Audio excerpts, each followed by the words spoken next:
le grand format du jour avec cette question: à quoi servent les revenus des femmes? Du prix des condiments au paiement des loyers en passant par l'entretien des enfants, certaines épouses constituent un pilier essentiel pour le maintien de la stabilité de la famille.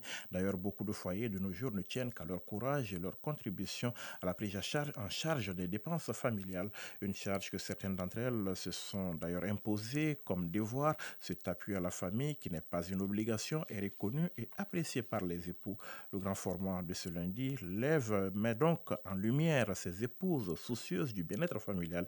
Il est signé Bourama Traoré. Dans la famille Banou, elle symbolise les celles qui donnent du goût à la sauce collective. Fanta Koulibaly, c'est bien d'elle qu'il s'agit, est un pilier sur lequel repose une grande partie des charges familiales. J'assure les dépenses secondaires. Mon époux, lui, prend en charge le prix des condiments, l'achat des vivres et la santé des enfants. En ce qui me concerne, l'achat du savon, les habits des enfants et les chaussures, moi je m'en occupe. Le soutien à son époux dans la prise en charge des dépenses de la famille, Djenaba Tembili en a fait aussi un devoir. Grâce à son apport, le quotidien de la famille Diakité s'est beaucoup amélioré. Une femme travailleuse doit contribuer dans la famille, c'est très bien normal. Il me soutient, il sait très bien que je contribue dans la famille. Donc c'est l'essentiel. Tout ce que la femme fait pour l'homme, là, on n'a pas besoin qu'on nous remercie. C'est normal. C'est notre devoir. Reconnaissance est un petit mot mais lourd de sens. Si exprimer ses sentiments est souvent difficile pour certains, pas pour Djadjigi Kane. Ce chef de famille est aujourd'hui à l'abri de soucis grâce à celle qu'il a choisie pour la vie. Elle m'aide beaucoup vraiment dans les ménages. Vous voyez, son aide porte sur le prix de l'économie et l'éducation des enfants. Vraiment, elle contribue beaucoup dans ça.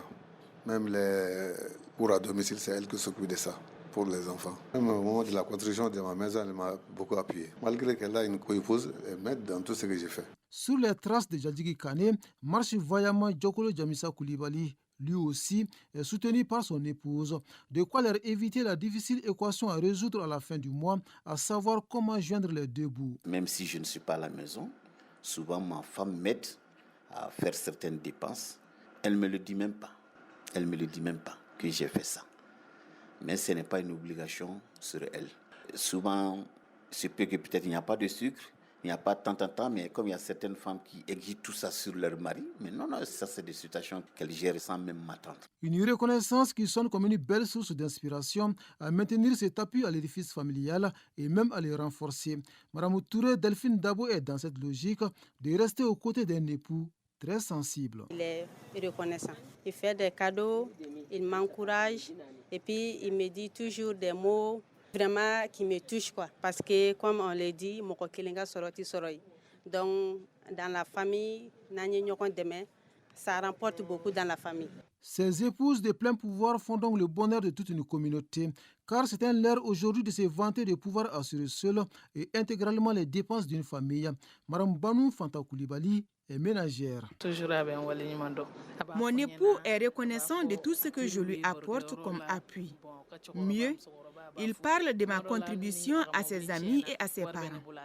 Souvent, quand son véhicule tombe en panne, je l'aide à le réparer. Je pense que ce soutien permet d'assurer la stabilité de notre foyer.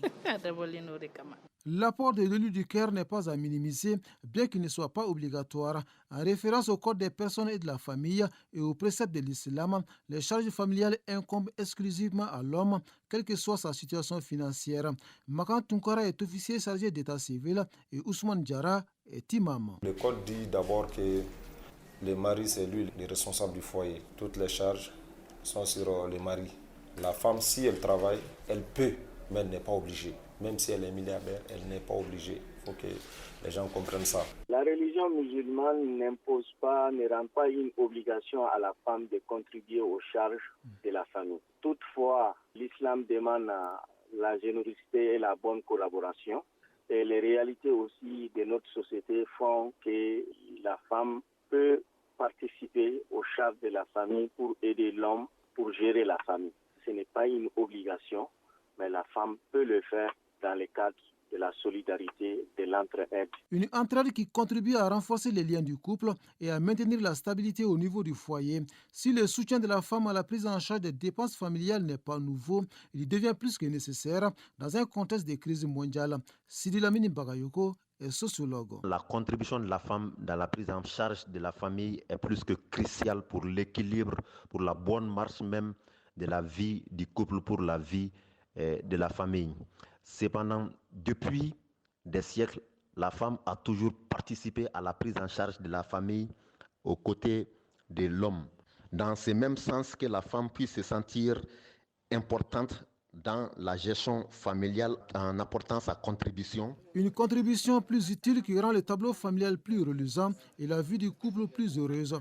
De quoi mettre la famille à l'abri du regard du coin de l'œil de l'autre.